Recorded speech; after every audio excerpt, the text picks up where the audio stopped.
ARK Invest CEO Cathie Wood believes that most car sales will be electric in 5 years, which, for the record, 5 years from now is early 2029.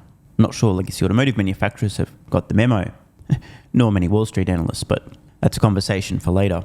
Cathie Wood. Cathie, it's great to have you back on the show. Thank you, Morgan. I'm really happy to be here. So much to talk about, but first I do want to start with a broader market question.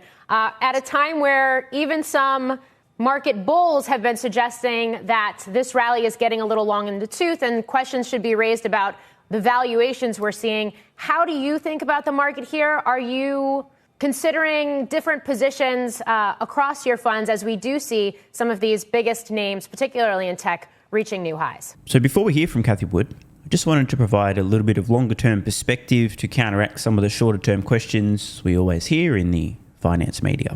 So on screen now, I highly recommend if you're listening audio only to watch this. We are looking at the impact of missing the best 10 days in the market starting in 2003. So we have somebody who is fully invested in the market. This is just tracking an index, a big proxy for the market overall. Someone who's fully invested during this period of time isn't trying to outsmart the market or time the market because they realize their brain's not that big. They just buy and they hold. And we're going to see over the long term a span of about 2 decades, the difference between just buying and holding for that 20-year period versus thinking your brain's bigger than it is and not being in the market fully invested at that point in time. Selling when it's going down, or buy when it dips more, or this, that, and the other. Just trying to be a genius when you're actually not. And as we can see here, the difference over this span of around 2 decades is staggering. Look at this. On screen, we've now finished that 20-year period. If you just happen to have missed the 10 best days, just 10 days, you panicked, you sold, you bought back almost immediately because it was the wrong time, you realized the error of your ways, etc. Just missing 10 of the best days in the market. The return over this period of time, $10,000. If you think your IQ is 170, it was actually like 92, you end up with just over $30,000 versus the simple approach, buy and hold, riding all of the ups and downs. Over that 20-year period, you end up with almost $69,000, more than twice as much cash. Why? Buy and hold. Simple, but apparently for a lot of people who don't have the emotional temperament, not easy. The lesson here, as we can see visually, historically speaking, investors tend to make much better returns by simply buying and holding over the long term as opposed to thinking they're smart enough to time the market. And of course, the worst thing that can possibly happen to somebody who thinks they're smart enough to time the market is if it works out by chance. Once, they think I'm pretty smart. Twice, they think I'm a fucking genius. 3 times, they'll start selling your courses and disappear off the face of the internet when it blows up on the 4th attempt. Back to the more shorter term nature of the questions on CNBS. Yes.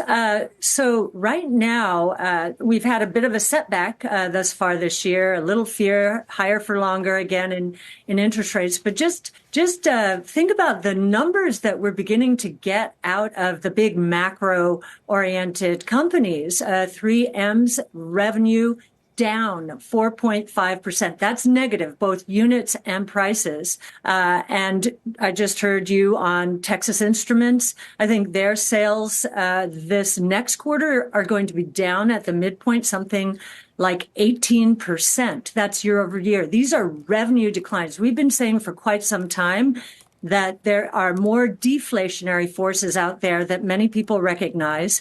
A lot of them are coming from China, now more so as well from Europe. And I think that here in the United States, we won't escape that. So we actually think interest rates are going to fall sooner and faster, I think, than most expect. And so in terms of valuations, that should be very supportive to valuations. It should be supported to valuations. I wonder if you believe that we're in store for a soft landing then, or if the Fed's behind the ball and cuts are going to be even more steeper than perhaps the market is anticipating.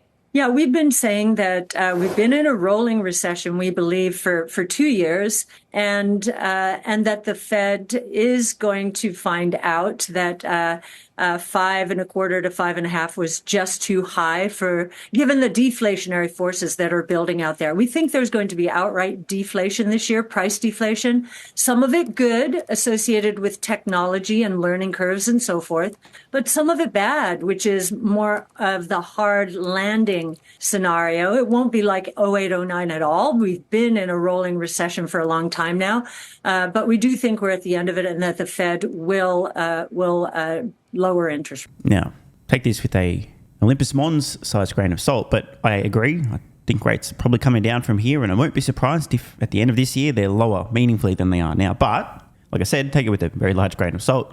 I also would never, literally never, in a million years, have predicted rates would have gone up as much as they did, as quick as they did, from essentially zero. So, obviously, I don't know what the fuck I'm talking about when it comes to rates, but still willing to put that on the record. Speaking of deflation, Cathie, Tesla's been cutting prices on cars. Investors have been cutting Tesla's stock price. You bought Tesla last year when it was cheaper than this. I think you bought some more, a good chunk, a little bit more than a week ago. Do you keep buying it as it goes down, if it continues to go down this year? Well, if you've watched our trading, and we do publish our trades at the end of every day, you'll see that we've been trading Tesla at the margin. So when it is soaring and everybody's excited about the good news, as we move towards electric vehicles, we will take profits. And likewise, as investors and traders begin to fear that we're going to be in an air pocket, we've got a 5-year investment time horizon, and we think. So given the 5-year time horizon, and trading is such a dirty word, but I get it. That's what ARK does. That's what they're paid to do. My brain's not big enough. I have a hypothesis I'd like to put out there. My hypothesis is as follows, and I've said this before, but I will say it again. I think the odds of Tesla's stock over a 5-year window outperforming any of the ARK funds, but let's be a bit more conservative and just say the average performance of all of the ARK funds combined, is at least 50%. In other words, if ARK Invest were just all in on Tesla stock, instead of actively trading in and around, this is up, this is down, buy this, sell this, if they did literally nothing but buy and hold Tesla stock, I suspect over essentially any 5-year window that their position in Tesla stock, odds are it has at least a 50% chance of outperforming any of the active trading they've done. What do you guys think? In fact, feel free to fact check me. Let's check back early 2029 and see what happened. Hypothetically, if today, on screen now, if ARK went all in Tesla stock, $209 per share, this is after the second stock split, market cap $655 billion as I record this. Let's see if Tesla stock will have outperformed the average performance of an ARK fund over the next 5 years. It'll be a fun little experiment. Somebody check back, set a reminder, check back 5 years from now. Look forward to seeing what happened. I am personally, I guess, putting some money on this bet after all. The vast majority of my net worth is currently all in on Tesla stock, and that ain't going to be changing anytime soon. Pocket. We've got a 5-year investment time horizon, and we think that in 5 years, most car sales will be electric. Strong, agree. Now, if ARK Invest and myself are right with this prediction, it also follows then that the minority of vehicles sold 5 years from now will be internal combustion engine, something I don't think any legacy automotive manufacturers are literally counting on. Now, if you missed yesterday's video, Tony Seba predicting the autocalypse, a massive apocalypse within the automotive industry as a direct result of this. Adoption is going to accelerate. We're past the 10% threshold now. And as EV adoption accelerates, internal combustion engine vehicle sales are not going to slow. They are going to collapse. Brace for impact. And that is a trend that lower prices actually are going to encourage. So that's the good deflation, as we've got electric drivetrain prices coming down. Okay. In price. Tesla can price down. It can price down if we're in a weak spot globally, and it does appear that we are, certainly China and Europe, and even here in the United States. Let me challenge you there with what Hertz just did, backing away from EVs, saying, yeah, I mean, people really love Teslas. That's not translating into how much Tesla's cost to repair and maintain, and the viability of them maintaining a fleet. So I understand that you're trading around it now, but for the people at home who don't necessarily do that day by day, where's your even mark? Where if it goes below here, that's when you're really pushing into it, leaning into it. What the fuck was that word salad? Huh? What? I don't even understand what that question was. My best guess is he was asking about a Tesla stock price. Can somebody translate what the fuck that question was? Am I dumb? Actually, I might also be dumb, but I don't. What even was that? Is he just trying to get a number out of Cathie Wood? If Tesla stock goes below this price, now's the time to panic. Anyway, let's see how Cathie responds to this. Well, we cannot talk about what we are going to do prospectively, but just to address Hertz. There is a learning curve with EVs, and I think a lot of people go to Hertz and say, I'm going to try my first EV, and they learn, okay, if you're going to drive, 50 miles or 100 miles, you've got to start thinking about charging. So a bit of a learning curve. It is true that the repairs cost more, but maintenance also costs 60% less. So there's a bit of a trade-off. If you listen to Uber, on the other hand, Dara will tell you that they're encouraging more of their drivers to rent from Hertz and others because the drivers get more. Uber's take rate is not more, so it is really beneficial for drivers, and consumers love them. They're willing to pay up. So, when innovation is evolving and the infrastructure is moving into place, but not quite there, especially in terms of repairs, you're going to go through fits and starts like this. But the trend is undeniable. Okay. Last year, electric vehicle sales globally were up 28%, while gas-powered vehicle sales were up 9%. So share gain still. Just one quick note on the Hertz situation. It seems evident now that Hertz miscalculated somewhat in terms of how ready their customers were to be renting electric vehicles. Again, if it's your first time using one, there is a bit of a learning curve, which in and of itself, let's just say you're landing on a flight, you've got to pick up your rental, you've got to get to your destination, get back. You don't want any unnecessary delays in actually using the vehicle, as opposed to having to spend 10 minutes, 20 minutes figuring out, how do I do anything? So this is more of a miscalculation on the part of Hertz as to whether or not their consumers were ready versus saying anything at all about whether consumers more broadly are ready to adopt electric vehicles for their own personal use. As Cathie pointed out regarding Uber, the economics are there. Superior technology, cheaper to own and operate. And regarding repair and the costs being higher, certainly at this point that may be true, and certainly at this point that may be something that would affect a car rental company a lot more than a typical consumer. Let me ask the question of everyone watching. On your list of priorities when purchasing a vehicle, exactly where down the list, number 1, 2, 3, 4, number 50, number 70, number 3000, is cost to repair when I'm involved in an accident? For me personally, it would be toward the bottom of the list. One of my last concerns. Just wanted to remind you guys, in case you've forgotten or didn't know in the first place, ARK Invest's current expected value for Tesla stock in 2027 is $2,000 per share. Their bear case, $1,400 per share, and the bull case, $2,500 per share. I'm currently recording this in 2024. 3 years from now is 2027. And Tesla stock today, as I record this, is $209.14 per share. I don't know why I mentioned this. Totally irrelevant. Want more content?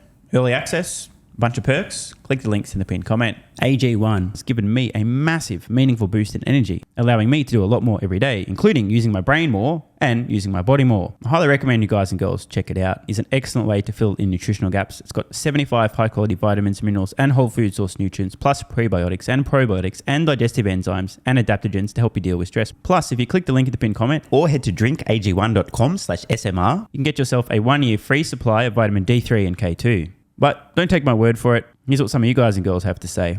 AG1 has changed my life. I was, as you described, treating myself like a circus, ate like trash, rarely exercised, used alcohol as a stress crutch, cannabis also. AG1 is what gave me the kick in the ass, got me back to the gym, motivated me to do more for myself, family, my business, etc. Keep doing what you do. Now, I know there's some skeptics, the same kind of people who think Elon Musk is a fraud, reading this going, what do you thought? There's no way that's possible, bro. It must be a placebo effect. Believe it or not, this is a recurring theme. If you give your body everything it needs to feel and perform its best, including having a lot more energy, you'll need ways to use that energy. For me personally, that includes more exercise, moving my body more social activity, and more cognitively demanding tasks, including producing a ton of exclusive content over on Twitter and on Patreon, plus my daily YouTube uploads. The proof's in the pudding. On to another testimonial from a viewer of this channel. SMR, you asked me to provide feedback on AG1. Here it is. It has helped with mental acuity, stamina, and intestinal waste management. Can't read between the lines. It certainly helps with regularity and digestion. That's what the digestive enzymes are for. It has also dramatically reduced my cravings for sugar. You guys need to stop eating sugar. It's fucking poison. I'm 50, 5'9", and overweight, aka a fat motherfucker. I think that's a technical term for overweight, isn't it? Is it fat motherfucker or obese? I can't remember. I average 100 hours a week in the West Texas oil fields as a safety supervisor. Jesus Christ, dude. No wonder you're struggling to keep your weight under control. 100 hours a week. Brutal. It has helped me lose weight. It is not an appetite suppressant. It can help fat people suppress cravings, and motivation to be healthier is critical for changing your diet. Love you, brother. Again, this is a great point. It's something people really don't seem to grasp. If you have more energy, everything becomes easier. It's like turning on easy mode for life. A few years ago, before I was taking AG1, my health was trash. I was struggling to get through the day, had afternoon fatigue. The last thing I wanted to do was either use my brain or move my body. Didn't have the energy. Now, my biggest struggle every day is figuring out ways to use that energy. I'm exercising way more, doing a lot more with my friends and family, and of course, my work output has increased substantially. And you can fact check me. Check out the average length of my videos I was posting to YouTube 3 years ago. Need I say more? And one final testimonial. Love this one. Okay, here's the deal for me with this AG1 shit. I'm 41 years old and not the type to eat, drink, smoke, or sleep healthy, so I was skeptical. That being said, here's what I experienced. Day 1, meh. Day 2, afternoon fatigue was about 45 minutes late. Day 3, 0 afternoon fatigue. Day 4, 0 afternoon fatigue plus extra energy. Day 5, again, 0 afternoon fatigue plus energy. Wondering, what the fuck, really? See, this is the thing, right? The results for many people are just almost too good to be true. This is the same experience I had. My afternoon fatigue just vanished out of nowhere. I'm like, wait, what the fuck? Why am I not tired in the afternoons anymore? Surely it's not that AG1, is it? Turns out it was. Day 6 and 7, same thing. Day 8, same thing. Plus, I had the want to get things done around the house that I normally would slack off and not get done. Again, the point, extra energy, you'll need to use it, you'll find ways to use it. Day 9, 10, and 11, and today is day 12. I fucking love it. So however you managed to get me to buy it, I'm so glad you did. Thank you so much, SMR. It really changed me so far. Guys, this shit really works. Just try it. By the way, this is the reason I continue to relentlessly promote AG1. A lot of people get real fucking mad in the comments. Oh my God, Snake Oil Salmon's sold out. Oh my God, he's a scammer. This is fraud. But constantly, I'm pretty sure everyone making these comments is also currently short Tesla stock. I'm not particularly concerned about people having a negative perception, those folks suffering from small brain syndrome, still living in my bum's basement syndrome, etc., writing mean comments, claiming AG1's a scam or it doesn't work. I mean, bro, when I get feedback like this is what keeps me going. Just try this stuff for a month, and if you don't get these results, get your money back. See, it's a literal no-brainer. It's an IQ test at this point in time. Testimonial after testimonial after testimonial like this. Get your money back if it doesn't work. Just try it for a month, and if it doesn't work, get your money back. Today's the day. It's finally time. Be like this guy who was a massive skeptic, but finally, after 1,000 promotions in a row, caved in, tried AG1, and has results like this. Head to drinkag1.com/SMR or click the link at the pinned comment, and please, let me know how you're feeling in a few weeks' time. Now, if you'll excuse me, time to put my extra energy to good use. I'll be recording some more exclusive content for Patreon and my Twitter subscribers. So click the links to the pinned comment. See you over on Twitter and or Patreon, and don't forget to grab your AG1. Love ya.